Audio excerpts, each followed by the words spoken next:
ബിസ്മില്ലാഹിർ റഹ്മാനിർ റഹീം.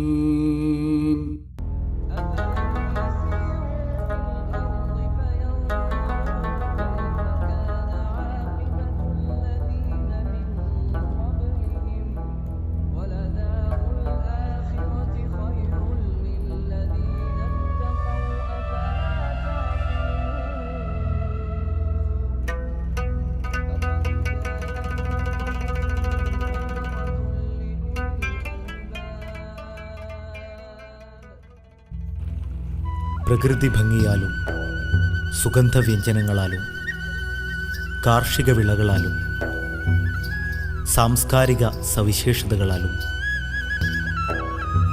അനുഗ്രഹീതമായ കേരളം നിരവധി രാജവംശങ്ങളുടെ അധികാരങ്ങൾക്കു കീഴിൽ വിവിധ നാട്ടുരാജാക്കന്മാരുടെ അധീനതയിൽ കണ്ണീരും ചോരയും പ്രതീക്ഷകളും കലർന്ന ചരിത്രാനുഭവങ്ങളിലൂടെ ഒരു നാട്.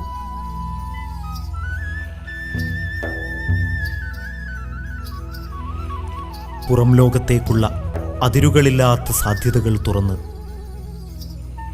അറബിക്കടലുമായി അതിരിടുന്ന ദൈർഘ്യമേറിയ തീരങ്ങൾ,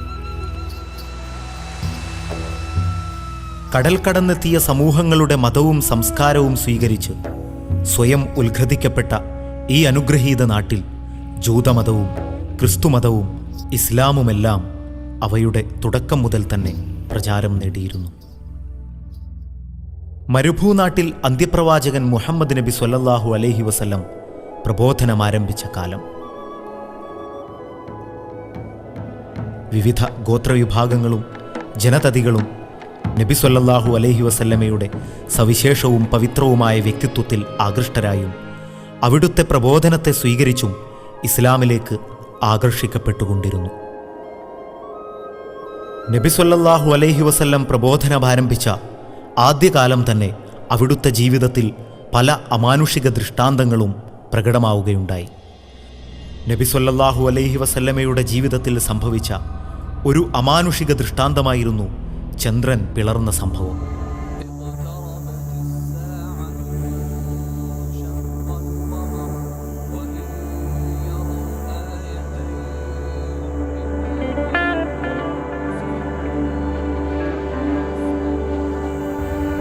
ചരിത്രപ്രസിദ്ധമായ ഈ സംഭവത്തിന് കേരളത്തിൽ നിന്നുള്ള ഒരു രാജാവും സാക്ഷിയായിരുന്നു. മഹാനായ പ്രവാചകൻ മുഹമ്മദ് നബി സ്വല്ലല്ലാഹു അലൈഹി വസല്ലമയുടെ കാലഘട്ടത്തിൽ തന്നെ മദീനക്കാരായ ഒരു സംഘം ഇസ്ലാമിക പ്രബോധന ഉദ്ദേശാർത്ഥം കേരളത്തിലെത്തിയിരുന്നു എന്നത് പല പ്രമാണങ്ങളും സാധൂകരിക്കുന്നുണ്ട്. പുരാതന കാലം മുതൽ തന്നെ കേരളത്തിലെ ഒരു പ്രമുഖ വാണിജ്യ വിനിമയ കേന്ദ്രമായി അറിയപ്പെട്ടിരുന്ന ഒരു തുറമുഖമായിരുന്നു കൊടുങ്ങല്ലൂർ. ശ്രീലങ്കയിലെ ആദംമല കൂടി ലക്ഷ്യം വെച്ച് അറേബ്യയിൽ നിന്നുള്ള ഒരു യാത്രാസംഘം ഷെയ്ഖ് സഹീറുദ്ദീൻ ബിൻ തഖിയുദ്ദീൻ അൽ മദീനിയുടെ നേതൃത്വത്തിൽ കൊടുങ്ങല്ലൂർ തീരത്തണഞ്ഞു. സംഘത്തിന്റെ ആഗമനത്തെക്കുറിച്ചറിഞ്ഞ രാജാവ് അവരെ തന്റെ ആസ്ഥാനത്തേക്ക് ക്ഷണിച്ചു വരുത്തുകയും അവരുമായി ആശയവിനിമയം നടത്തുകയും ചെയ്തു. രാജാവ് അവരുമായുള്ള സംഭാഷണമധ്യേ ചന്ദ്രൻ പിളർന്ന സംഭവത്തെ പരാമർശിക്കുകയും അതിൻ്റെ യാഥാർത്ഥ്യം ഗ്രഹിക്കുകയും ചെയ്തു. നബി സ്വല്ലല്ലാഹു അലൈഹി വസല്ലമയെയും ഇസ്ലാമിനെയും സംബന്ധിച്ച് രാജാവിൻ്റെ മനസ്സിൽ ഉത്കടമായ ഒരാത്മബന്ധം അനുഭവപ്പെട്ടു. അത്യുത്കൃഷ്ടമായ ഒരു സ്നേഹബന്ധം അദ്ദേഹത്തിന് പ്രവാചകരോട് ഉണ്ടായി. ശ്രീലങ്കയിൽ നിന്ന് അറേബ്യയിലേക്ക് മടങ്ങും വഴി കൊടുങ്ങല്ലൂരിൽ വരാനും തന്നെ അറേബ്യയിലേക്ക് കൂടെ കൂട്ടുവാനും രാജാവ് ആ സംഘത്തോട് ആവശ്യപ്പെട്ടു. ചേരമാൻ പെരുമാൾ എന്ന ഈ രാജാവാണ് കേരളത്തിൽ നിന്ന് ആദ്യമായി ഇസ്ലാം മതം സ്വീകരിച്ച് അറേബ്യൻ നാട്ടിലെത്തിയത്.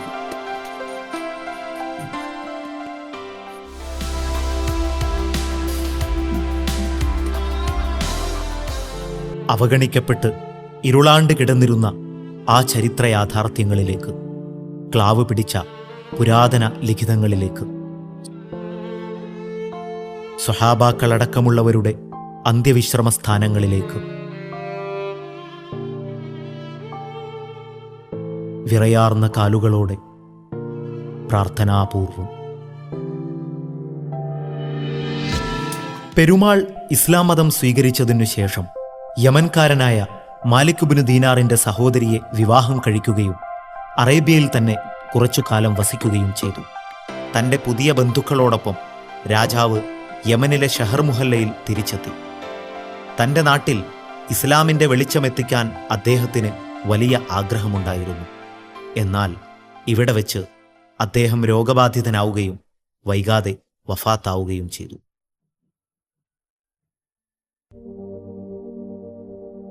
യമൻ.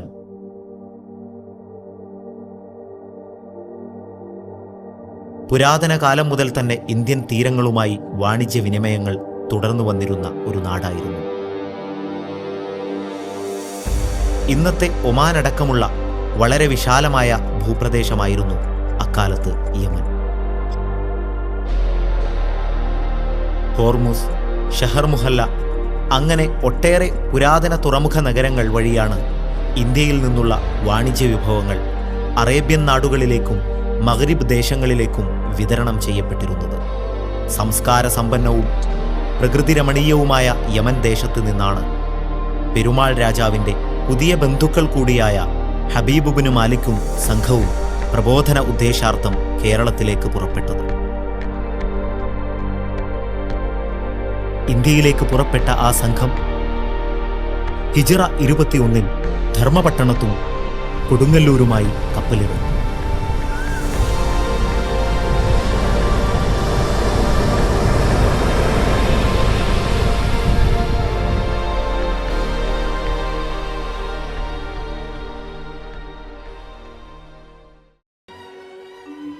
ഹബീബ് ഇബ്നു മാലിക്കിന്റെ 3-ാം തലമുറയിൽപ്പെട്ട പൗത്രൻ മുഹമ്മദ് ഇബ്നു മാലിക് തൻ്റെ കുടുംബരേഖകളിൽ നിന്നും തെളിവുകൾ ശേഖരിച്ച് വിവരിക്കുന്ന ഏറെ പഴക്കമേറിയ ഒരു ആലേഖനത്തിൻ്റെ കയ്യെഴുത്തുപ്രതി കണ്ണൂരിലെ മാടായിപ്പള്ളിയിൽ നിന്ന് കണ്ടെടുക്കുകയുണ്ടായിട്ടുണ്ട്.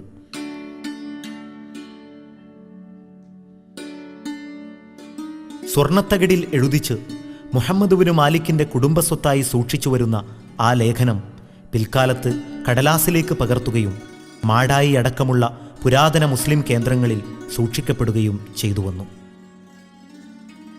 അർ റിസാലത്തു ഫി ളുഹൂരിൽ ഇസ്ലാം ഫി ദിയാരി മലൈബാർ എന്ന പേരിൽ സുപ്രസിദ്ധമായ അൽ കവാകിബു ദുർരിയ ഹാഷിയത്തുൻ അലാ ഖസീദത്തുൽ വിത്രിയ എന്ന ഗ്രന്ഥത്തിലും ഇത് വിശദീകരിക്കുന്നു.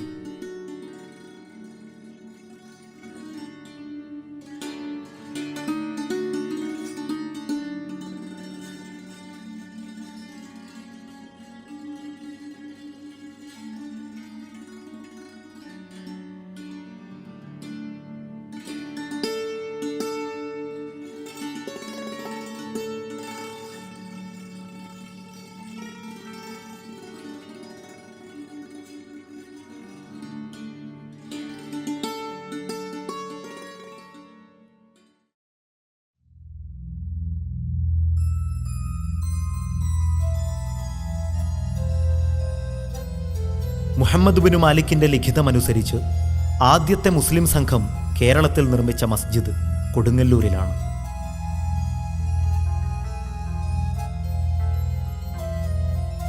ഇന്ന് കാണുന്ന കൊടുങ്ങല്ലൂർ ചേരമാൻ ജുമാ മസ്ജിദാണ് ഇത്.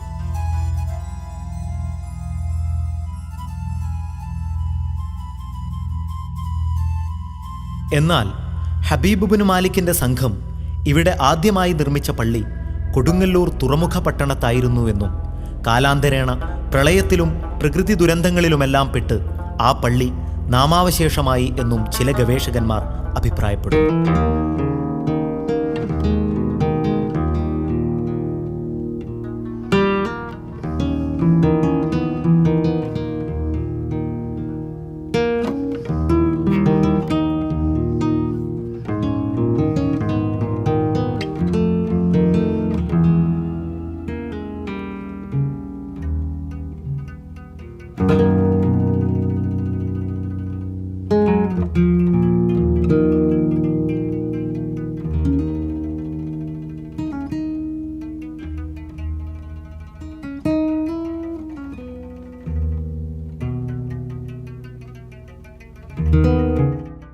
മാലിക് ബിൻ ഹബീബിൻ്റെയും ഉമ്മു ഹുമരിയത്തിൻ്റെയും അന്ത്യവിശ്രമ സ്ഥാനങ്ങൾ.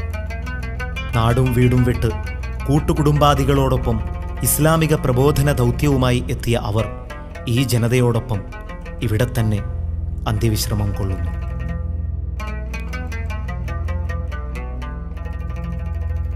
ഹബീബ് ബിൻ മാലിക്കിൻ്റെ മകനും ഹുമരിയത്തിൻ്റെ ഭർത്താവുമായ മാലിക് ബിൻ ഹബീബിനെയാണ് കേരളത്തിലെ വിവിധ ഭാഗങ്ങളിലായി പള്ളികൾ നിർമ്മിക്കാനും ഇസ്ലാമിക കേന്ദ്രങ്ങൾ സ്ഥാപിക്കാനും ചുമതലപ്പെടുത്തിയത്.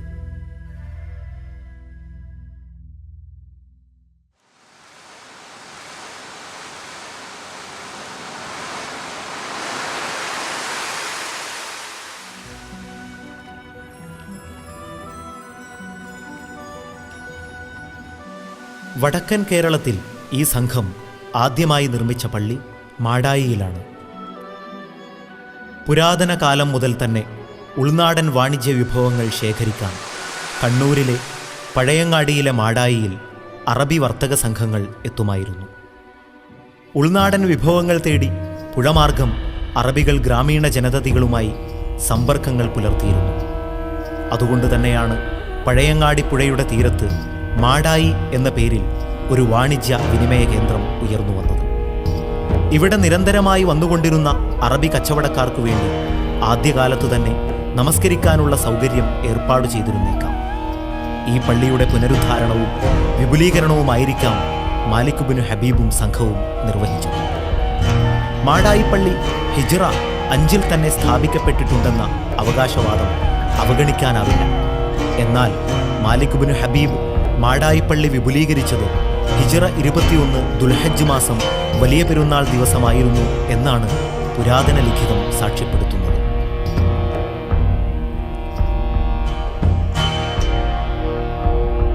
അബ്ദുറഹ്മാൻ ബിൻ മാലിക്കാണ് ഇവിടെ ഖാദിയായി നിയമിക്കപ്പെട്ടത്.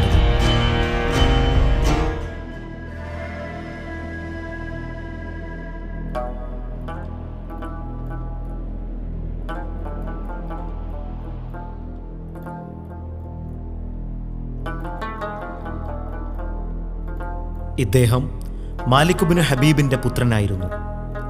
മാടായിയിലെ തുറമുഖാധിപതിയായിരുന്ന അഫീഫുദ്ദീൻ ബിൻ മജീദുദ്ദീൻ അൽ കിർമാനിയുടെ മകളെ മാലിക് ബിൻ ദീനാറിൻ്റെ മകനായ അബ്ദുറഹ്മാനെ കൊണ്ട് വിവാഹം കഴിപ്പിച്ചു എന്നും ഈ രേഖ വിശദീകരിക്കുന്നു.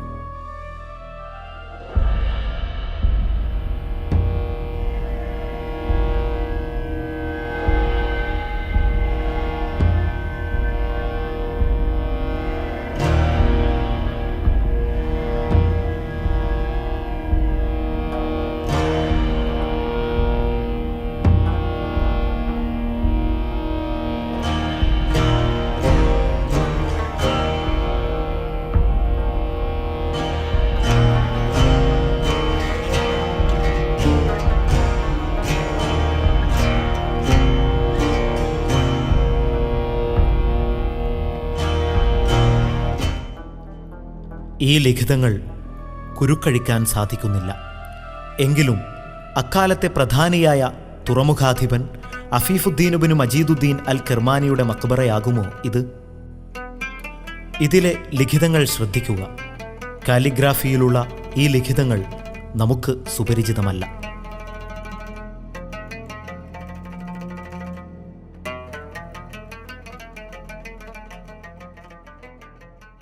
മക്കയിൽ നിന്ന് പ്രബോധക ദൗത്യസംഘം കൊണ്ടുവന്ന മാർബിൾ കല്ലുകളിലൊന്ന് മാടായി പള്ളിയിൽ സംരക്ഷിക്കപ്പെട്ടിരിക്കുന്നു.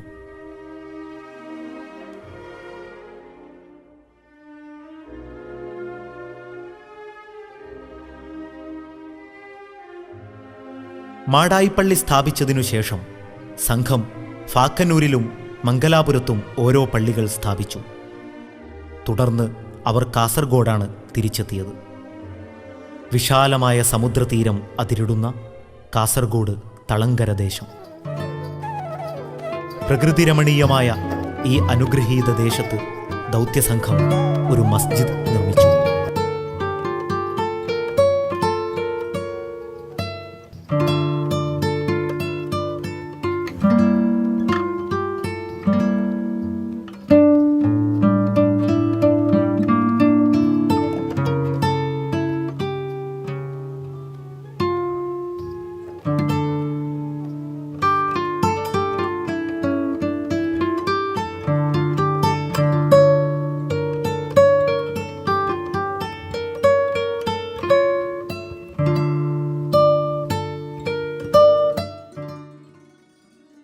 കോൺക്രീറ്റ് വിപ്ലവത്തിൽ തകർക്കപ്പെടാതെ പഴമയുടെ വിശുദ്ധിയോടെ ശില്പചാരുതയാർന്ന കൊത്തുപണികളാൽ അലങ്കൃതമായി ലാളിത്യത്തോടെ പാരമ്പര്യ പ്രൗഢിയോടെ ഇത് ഇവിടെ തലയുയർത്തി നിൽക്കുന്നു.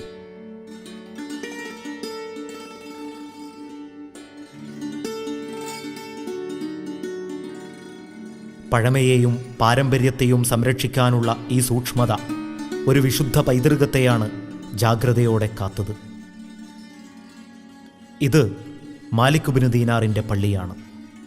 അറേബ്യയിൽ നിന്നുള്ള ഒരു സംഘം ഇസ്ലാം മത പ്രചാരണത്തിനും പള്ളി നിർമ്മാണത്തിനുമായി ഇന്ത്യയിൽ വന്നു.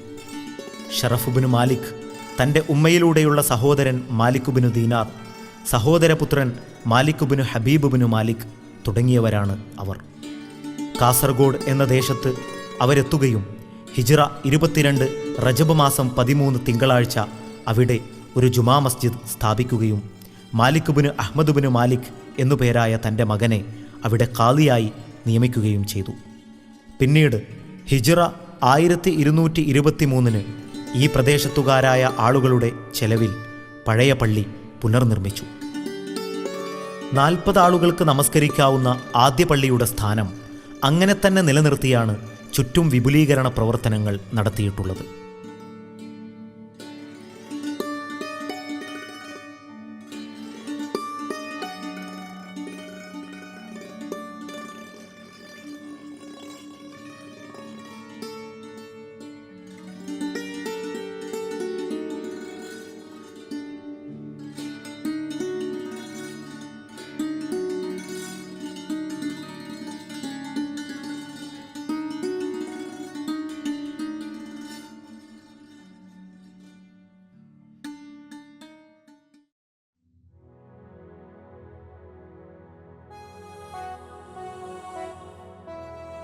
ഇവിടത്തെ ഖാദിയായിരുന്ന മാലിക് ബിൻ മുഹമ്മദ് ആണ് ഇവിടെ അന്ത്യവിശ്രമം കൊള്ളുന്നത്.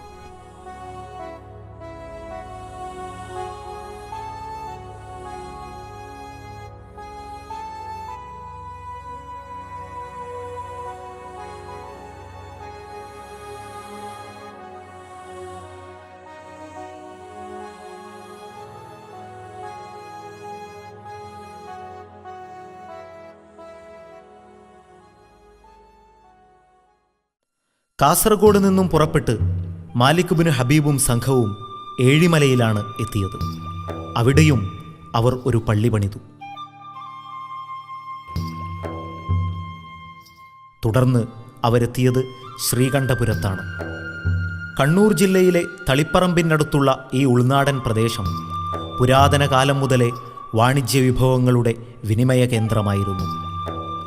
അറബിക്കടലുമായി ചേരുന്ന പഴയങ്ങാടിപ്പുഴയിലൂടെ സുഗന്ധവ്യഞ്ജനങ്ങളും ഉൾനാടൻ വാണിജ്യ വിഭവങ്ങളും തേടി അറബികളും മറ്റ് കച്ചവടക്കാരും പുരാതന കാലം മുതൽ തന്നെ എത്തിയിരുന്നു. അറബികളുടെ സഞ്ചാരരേഖകളിൽ ജർഫത്തൻ എന്നറിയപ്പെട്ടിരുന്ന ഈ പ്രദേശം പുരാതന കാലം മുതൽ തന്നെ സുപ്രസിദ്ധമായിരുന്നു.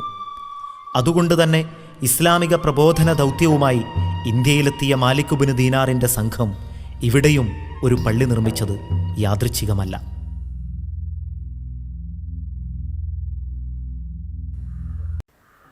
ഞാൻ കയ്യിൽ പിടിച്ചിരിക്കുന്ന വാള് മാലിക് ദീനാർ വെള്ളിയാഴ്ച ഖുതുബ അഥവാ പ്രഭാഷണത്തിന് ഉപയോഗിച്ചിരുന്ന ഊന്നുവടിക്ക് വേണ്ടി ഉപയോഗിച്ചിരുന്ന സാധനമാണ്. ഇന്നും ഖുതുബയ്ക്ക് വേണ്ടി ഉപയോഗിക്കുന്നതും ഈ ഊന്നുവടിയായ വാള് തന്നെയാണ്.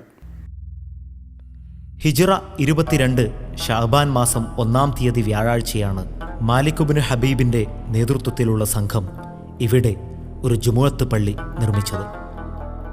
ഈ പള്ളിയിൽ ആദ്യ ഖാദിയായി നിയോഗിക്കപ്പെട്ടത് Zainuddin Umar bin Muhammad bin Malik എന്നിവരെയാണ്. ഇദ്ദേഹത്തിൻ്റെ അന്ത്യവിശ്രമ സ്ഥാനം ശ്രീകണ്ഠപുരത്തെ മന്നായിലുള്ള മഖാം മസ്ജിദാണ്. ശ്രീകണ്ഠപുരം ജുമാ മസ്ജിദിൻ്റെ ഉമ്മറത്ത് തന്നെ കാണുന്ന ഈ മഖ്ബറ ആദ്യകാലത്ത് ഇവിടേക്ക് ഇസ്ലാം മത പ്രചാരണത്തിനെത്തിയ പ്രമുഖരായ അബ്ദുല്ലാഹിബിനു മാലിക് ബിനു അലി എന്നിവരുടേതാണ്. ഇത് മന്നായിലുള്ള മഖാം മസ്ജിദ്.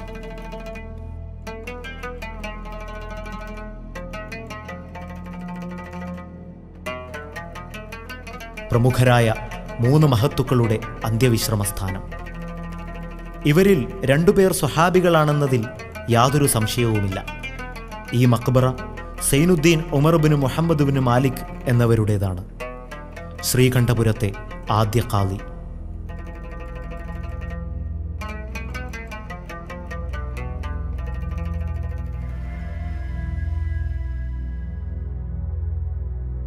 വളരെ പുരാതനമായ ഈ ലിഖിതം ശ്രദ്ധിക്കുക.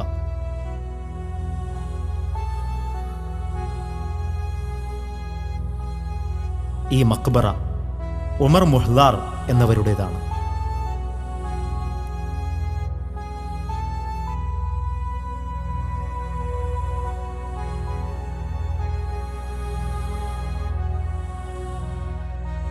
അദിയുബ്നു ഹാത്തിം എന്ന സുപ്രസിദ്ധനായ സഹാബിയുടേതാണ് ഈ മക്ബറ. നബി സല്ലല്ലാഹു അലൈഹി വസല്ലമയിൽ നിന്ന് ഏതാനും ഹദീസുകൾ ഉദ്ധരിക്കുകയും ആ തിരുജീവിതത്തിൻ്റെ തണലിൽ സഹവസിക്കുകയും ചെയ്ത വിഖ്യാതനായ അദിയുബ്നു ഹാത്തിം നമ്മുടെ കേരളത്തിൻ്റെ മണ്ണിലാണ് അന്ത്യവിശ്രമം കൊള്ളുന്നത്. അദിയുബ്നു ഹാത്തിം എന്ന സഹാബിയുടെ മക്ബറയിന്മേൽ കൊത്തിവെച്ച ഈ അറബി ലിഖിതം ശ്രദ്ധിക്കുക. ഈ അറബി ലിപി ഇസ്ലാമിൻ്റെ കേരളത്തിലേക്കുള്ള ആഗമന സംബന്ധമായി നമ്മുടെ ഔദ്യോഗിക ചരിത്രകാരന്മാർ നിർമ്മിച്ചു വച്ച എല്ലാ അവ്യക്തതകളെയും ദൂരീകരിക്കാൻ പര്യാപ്തമായതാണ്.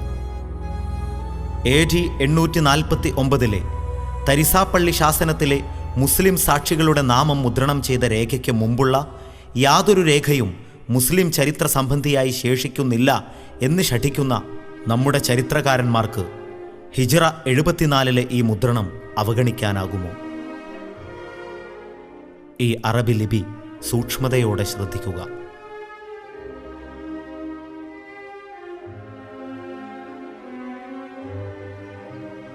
ഹിജ്റ 80 ശേഷം അബ്ദുൽ മലിക് ബിൻ മർവാന്റെ ഭരണകാലത്താണ് ഇറാഖ് ഗവർണറായിരുന്ന ഹജ്ജാജ് ബിൻ യൂസുഫിന്റെ നിർദ്ദേശപ്രകാരം അറബി അക്ഷരങ്ങൾ വേർതിരിച്ചറിയാനുള്ള പുള്ളികൾ നൽകപ്പെട്ടു തുടങ്ങുന്നത്.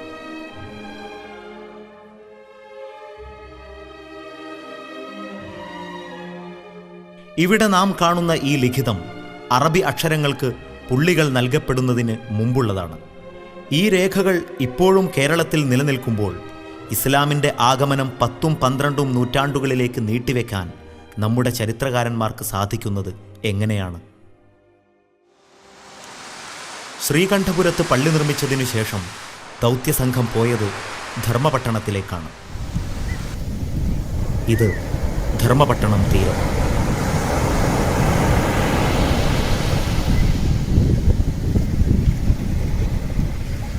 ഇന്ന് ധർമ്മടം എന്നറിയപ്പെടുന്ന ഈ പ്രദേശത്ത് ഹിജ്റ 22 ശഅബാൻ മാസം വ്യാഴാഴ്ചയാണ് ഒരു പള്ളി നിർമ്മിക്കപ്പെട്ടത്.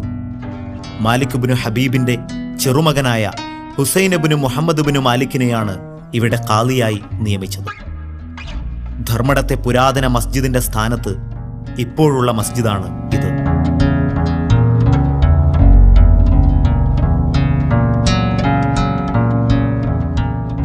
ഇവിടത്തെ മക്ബറയിൽ അന്ത്യവിശ്രമം കൊള്ളുന്നത് പോർച്ചുഗീസ് ആധിപത്യത്തിനെതിരെ പടപൊരുതി രക്തസാക്ഷിത്വം വരിച്ച ധീര പോരാളിയാണ്.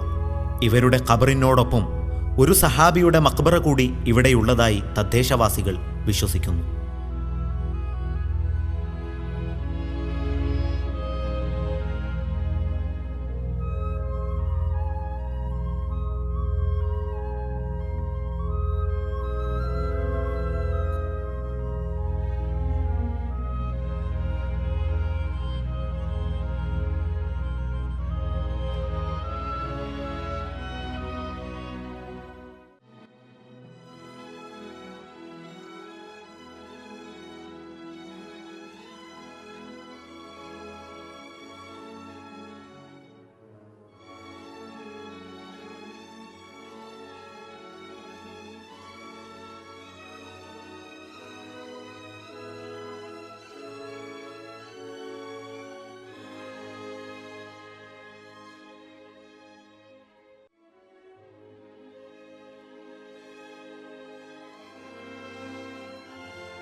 പൗരാണികമായ അടയാളം എന്ന നിലയ്ക്ക് ഇവിടെ ശേഷിക്കുന്നത് ഈ കുളം മാത്രമാണ്.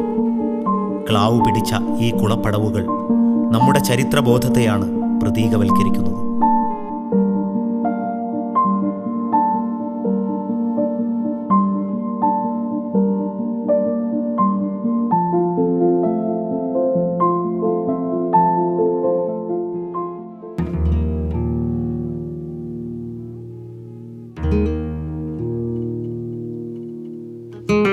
ദൗത്യസംഘം പിന്നീടെത്തിയത് പന്തലായനി കൊല്ലത്താണ്.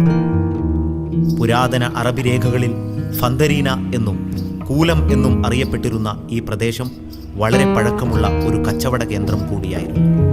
AD 832 കേരളം സന്ദർശിച്ച സുലൈമാൻ താജിർ കൂലത്തിന്റെ വാണിജ്യ പ്രൗഢിയെ സംബന്ധിച്ച് തന്റെ സഞ്ചാരരേഖകളിൽ വിശദീകരിക്കുന്നുണ്ട്. ഇവിടെ പന്തലായനിയിൽ കടൽ തീരത്തിനടുത്തുള്ള ഉയർന്ന പ്രദേശത്ത് ഹിജ്റ 22 ഷവ്വാൽ മാസം 21-ാം തീയതി വ്യാഴാഴ്ചയാണ് ദൗത്യസംഘം ഒരു പള്ളി നിർമ്മിച്ചത്. പാറപ്പള്ളി എന്ന് വിഖ്യാതമായ ഈ പള്ളിക്ക് ആദ്യകാല സഞ്ചാരികളുടെയും ഇബ്നു ബത്തൂത്ത അടക്കമുള്ള പിൽക്കാല സഞ്ചാരികളുടെയും സാന്നിധ്യത്തിൻ്റെ സവിശേഷ സ്മൃതികൾ പങ്കുവെക്കാനുണ്ട്. ഈ പള്ളിയിൽ ആദ്യ ഖാദിയായി നിയമിക്കപ്പെട്ടത് മാലിക് ഇബ്നു ഹബീബിൻ്റെ മകനായ സഅദുദ്ദീൻ ഇബ്നു മാലിക് അൽ മദനിയാണ്.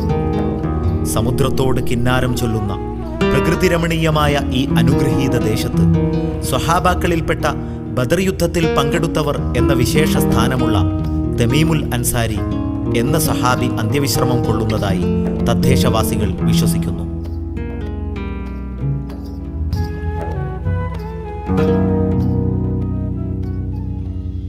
ബഹുമാന്യനായ സഹാബി തമീമുൽ അൻസാരിയുടെ മഖ്ബറയും അവർ തെളിവായി കാണിക്കുന്നു. ഈ ഖബറുകളിൽ കാണുന്ന അറബി ലിപികൾ പൗരാണികത്വം സൂചിപ്പിക്കുന്നത് തന്നെയാണ്. അബ്ദുല്ലാഹിബിനു മഅബരി, അബ്ദുല്ലാഹിബിനു ദീനാർ, ഹസനുബിനു അഹ്മദ്, അബ്ദുറഹ്മാനുൽ അൻസാരി, അങ്ങനെ സഹാബികളിലും താബികളിലും പെട്ട നിരവധി മഹത്തുക്കളുടെ അന്ത്യവിശ്രമ സ്ഥാനമാണിത്.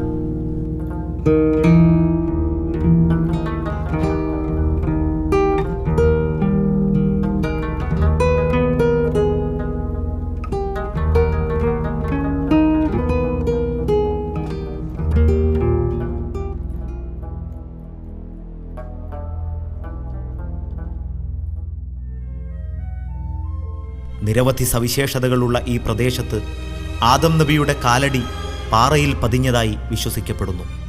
ഒരു വലിയ മനുഷ്യൻ്റെ ഇടതു കാൽപാദം പാറയിൽ പതിഞ്ഞതായ ഈ അടയാളം ഐതിഹ്യത്തെയാണോ ചരിത്രത്തെയാണോ സാക്ഷ്യപ്പെടുത്തുന്നത്?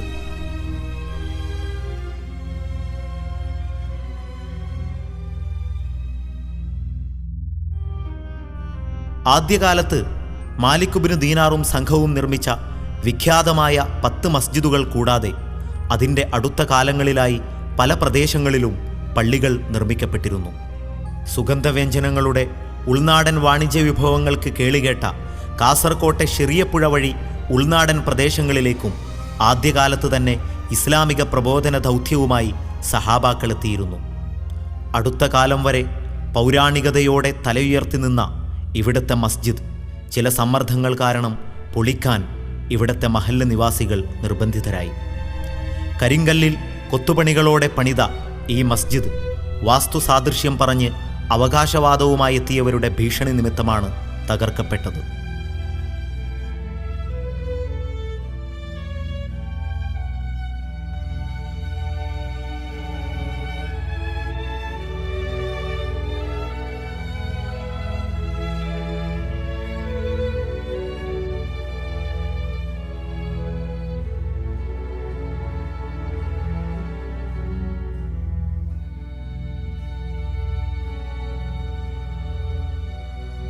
പുരാതന ചരിത്രത്തിലേക്ക് ഈ കുളവും കൽപ്പടവുകളും മാത്രമാണ് ഇപ്പോൾ ശേഷിക്കുന്നത്.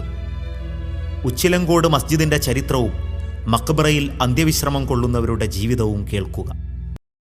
റാഫി ബിൻ ഹബീബ് മാലിക് ദീനാർ ഇവിടെ വന്നത് ഹിജ്റ 37 വന്നത്, വഫാത്ത് 73 ഹിജ്റ 73.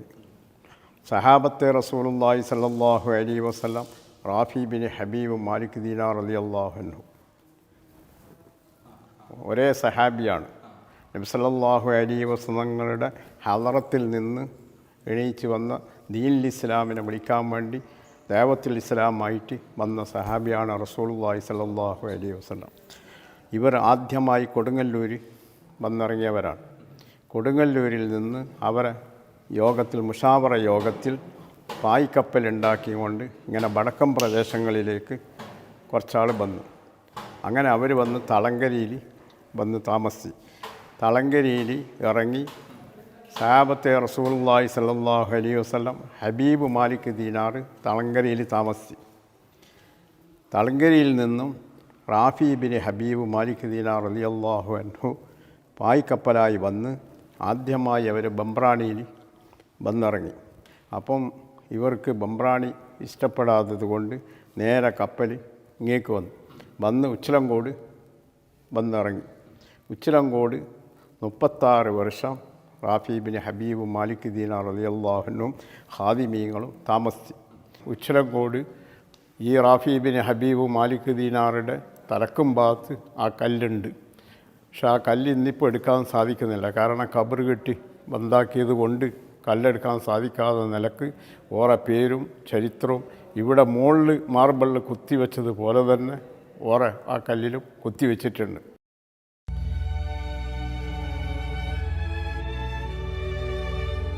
ഹിജ്റ 139 ഉച്ചിലങ്കോട് ജുമായത്ത് പള്ളിക്ക് മിന്നിപ്പാടിയിലുള്ള ഒരാൾ ഹദിയാക്കി കൊടുത്തയച്ച ഒരു ചെമ്പിൻ്റെ പിടിക്കയർ ഇവിടെ ഇന്ന് നിലനിൽപ്പുണ്ട്.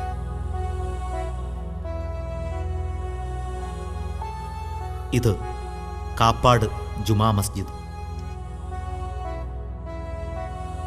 ഇവിടെ പുരാതന കാലത്ത് തന്നെ പള്ളി നിർമ്മിക്കപ്പെട്ടതായി തദ്ദേശവാസികൾ വിശ്വസിക്കുന്നു. അതോടൊപ്പം ഇവിടെ അന്ത്യവിശ്രമം കൊള്ളുന്നത് ഒരു സഹാബിയാണെന്നും ഈ നാട്ടുകാർ വിശ്വസിച്ചു പോരുന്നു.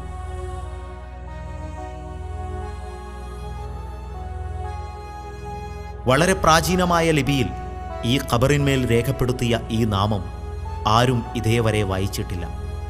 വിവിധ അറബി ലിപി രൂപാന്തരങ്ങളെ വായിച്ചറിയാൻ പ്രാപ്തിയുള്ള ഗവേഷണ തൽപരരായവർക്ക് ഇതിൻ്റെ യാഥാർത്ഥ്യം കണ്ടെത്താനാകും.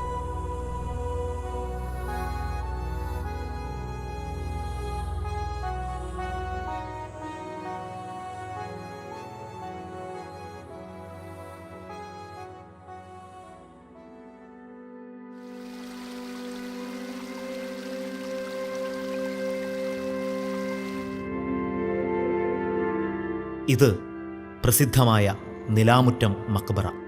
കണ്ണൂരിലെ ഇരിക്കൂറിനടുത്തുള്ള നിലാമുറ്റം എന്ന സ്ഥലത്ത് വളരെ പഴക്കമുള്ള ധാരാളം മക്ബറകൾ കാണുന്നുണ്ട്. സഹാബാക്കൾ അടക്കമുള്ളവർ ഇവിടെ അന്ത്യവിശ്രമം കൊള്ളുന്നതായി ഗണിക്കപ്പെടുന്നു.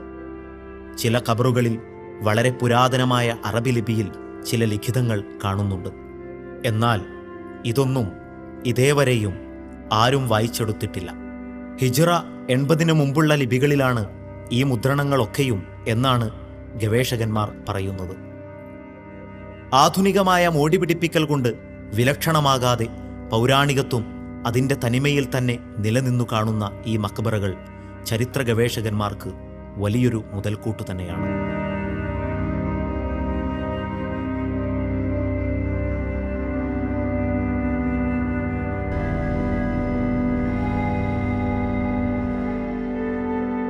ഇത് പ്രസിദ്ധമായ പൊന്നാനി തോട്ടുങ്ങൽ ജുമാ മസ്ജിദ്. അറബിക്കടലും നിളയും സംഗമിക്കുന്നതിൻ്റെ തെക്കേ അതിരിലായി പുരാതന കാലത്ത് നിർമ്മിക്കപ്പെട്ടതാണ് ഈ മസ്ജിദ് എന്നനുമാനിക്കപ്പെടുന്നു.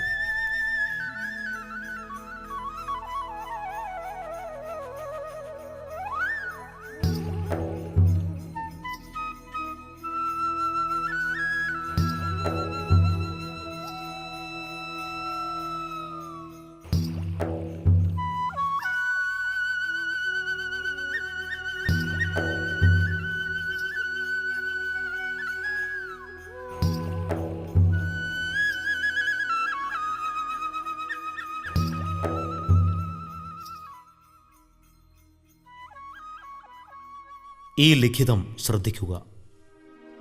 ഹിജ്റ 8 നിർമ്മിതമായി എന്നാണ് ഈ രേഖയിൽ പറയുന്നത്. പഴയ കാലത്ത് വാണിജ്യ വിഭവങ്ങളുടെ വിനിമയ കേന്ദ്രമായിരുന്ന പൊന്നാനി തുറമുഖത്ത് കച്ചവട ആവശ്യങ്ങൾക്കു വേണ്ടി എത്തിപ്പെട്ട ആദ്യകാല മുസ്ലിങ്ങൾ സ്ഥാപിച്ചതായിരിക്കാം ഈ പള്ളി. മാലിക് ഇബ്നു ഹബീബും സംഘവും പ്രബോധന ദൗത്യവുമായി ഇറങ്ങിപ്പുറപ്പെട്ട സന്ദർഭത്തിൽ തന്നെ തോട്ടുങ്ങൽ ജുമാ മസ്ജിദ് നിർമ്മിക്കപ്പെട്ടിരുന്നു എന്നാണ് ഈ ചരിത്രാലേഖനം സാക്ഷ്യപ്പെടുത്തുന്നത്. ഐതിഹ്യങ്ങൾക്കും ഭാവനാപൂർണമായ സിദ്ധാന്തവൽക്കരണങ്ങൾക്കുമപ്പുറം ഇസ്ലാമിൻ്റെ കേരളത്തിലേക്കുള്ള ആഗമന ചരിത്രത്തിൻ്റെ പ്രാചീനത തെളിയിക്കുന്ന ഈ ചരിത്രശേഷിപ്പുകൾക്ക് നേരെ നമുക്ക് കണ്ണടക്കാനാകുമോ?